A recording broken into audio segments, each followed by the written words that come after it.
we lost a combined 188 pounds without starving ourselves. And this is how we did it. Just put this in perspective. I weigh 178 pounds right now.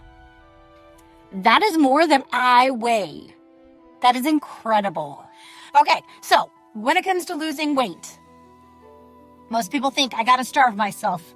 I can't eat food. I gotta crash diet, fad diets, work myself to the bone to lose the weight. Mama. You don't gotta do that. It's not even good for you. And it's not sustainable. It's not long term.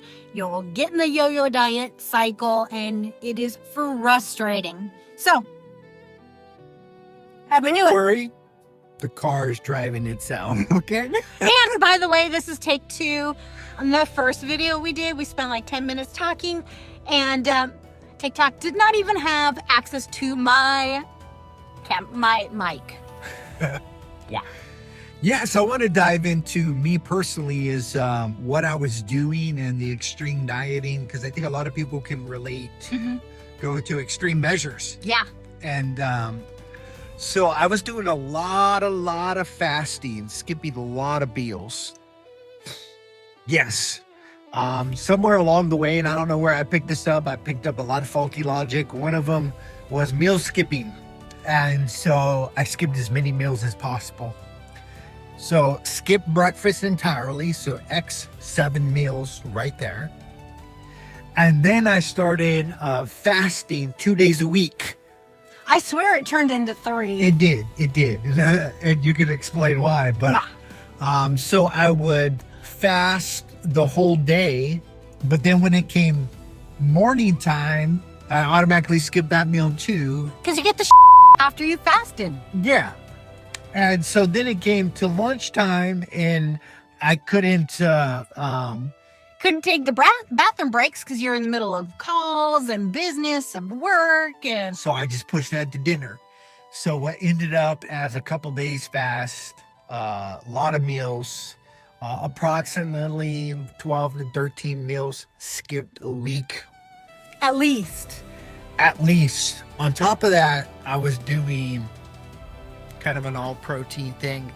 And so I wasn't even getting what my body needed. So I'm starving myself and I'm only eating one source of food. And until my body crashed and I got really sick and couldn't keep up with that sort of regimen. Yeah, it was crazy, and he started first. He's been on this journey for 2.5 years. I've been on for 2 years now. Did you realize that I think it was right around November 1st I started? Oh, really? That's next week. So it's been exactly 2 years for me. Wow. And I didn't know what I was doing. I was not raised in a way where nutrition was something you even talked about. And so I didn't know what I was doing. And so I'm I'm just going to eat healthy foods. That was great, and it was better than I had been doing, and I lost some weight. But then my weight loss stalled, and I was I don't know what I'm doing.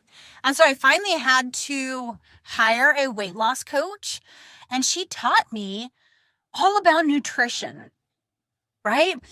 Because you can't outwork a bad diet. It doesn't matter how much you run, how much cardio, how much weightlifting, you're not going to outwork a bad diet. It's just not going to happen. And so she taught me all this. And yes, although I was eating healthy food, I was eating way too much. I was eating enough to be in maintenance mode. Not lose, not gain, right?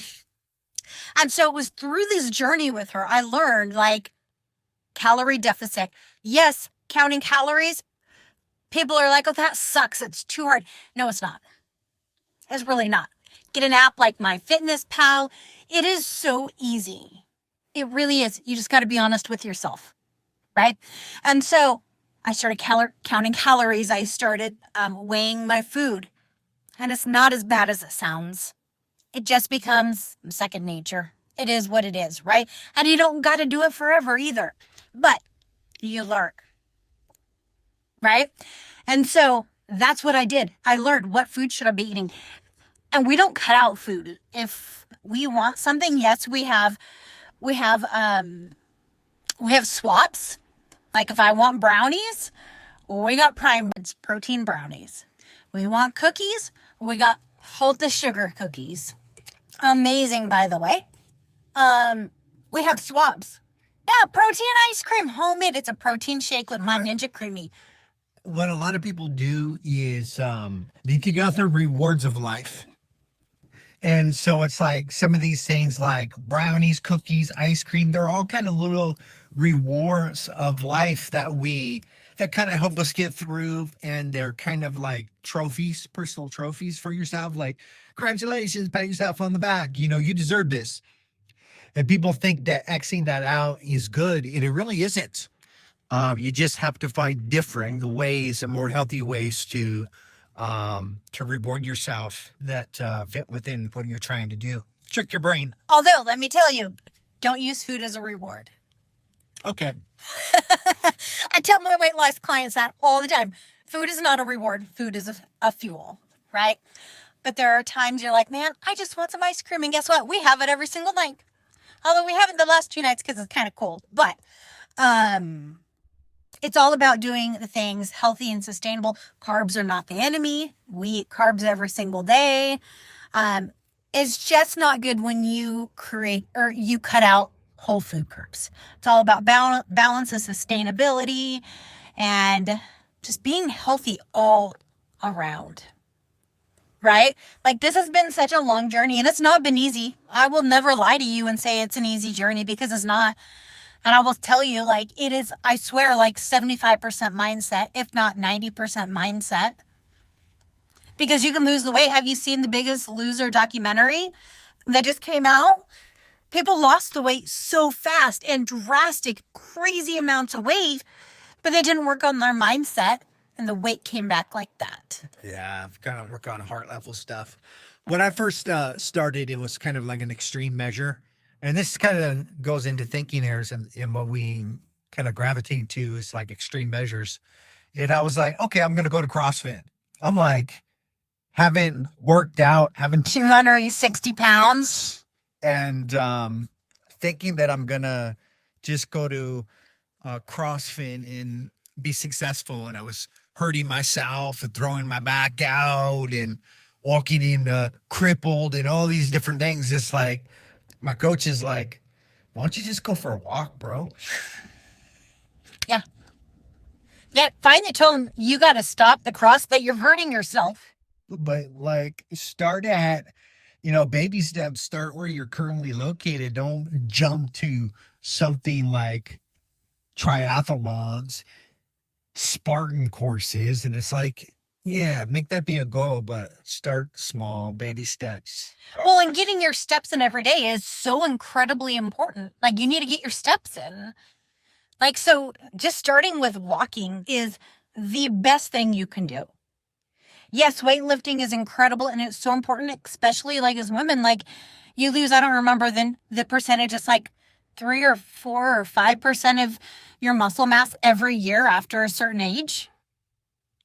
Like, you gotta prevent that.